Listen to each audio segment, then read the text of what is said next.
జీవించే హక్కుకి భంగం కలిగేటటువంటి అనేక అంశాలు మన చుట్టూ జరుగుతున్నాయి. అది ఉపాధి లేకపోవటం కావచ్చు, లేకపోతే సరైన వైద్య సౌకర్యాలు లేకపోవటం కావచ్చు, తిండి లేకపోవటం కావచ్చు. అనేక అంశాలతో జీవించే హక్కు అనేటటువంటిది మనకి తెలియకుండానే మన చేతిలోంచి జారిపోతుంది. అందుకనే పుట్టిన వెంటనే చనిపోయేటటువంటి పిల్లల్లో ఎందుకు చనిపోతారు? సరైనటువంటి పౌష్టికాహారం లేకుండా చనిపోయేటటువంటి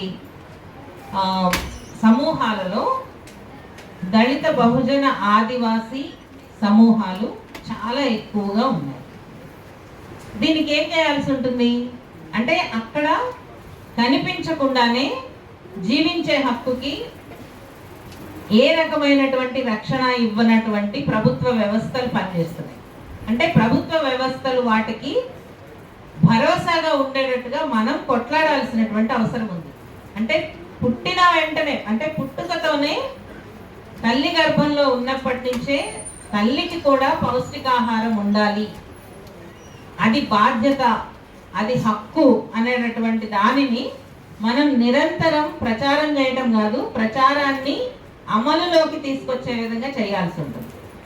రెండో విధంగా జీవించే హక్కు ఎక్కడ పోతుంది అని అంటే రాజ్యాంగ వ్యవస్థలు రూల్ ఆఫ్ లా ప్రకారము ఉండకుండా పోవటం ద్వారా జీవించే హక్కు పోతుంది.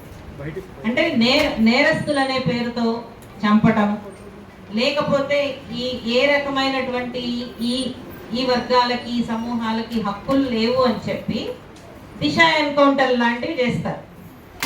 ఎందుకు చేస్తారు అంటే ఏదో ఒక అంశాన్ని ముందుకు తీసుకొచ్చి అది ఇంకో సమూహానికి ఇబ్బంది కలిగించారు, లేదా ఇంకో సమూహం హక్కుని ఉల్లంఘించారు అనేటటువంటి పేరు మీద చాలా నిర్లక్ష్యంగా, నిరభ్యంతరంగా ఎన్కౌంటర్లు చేస్తారు.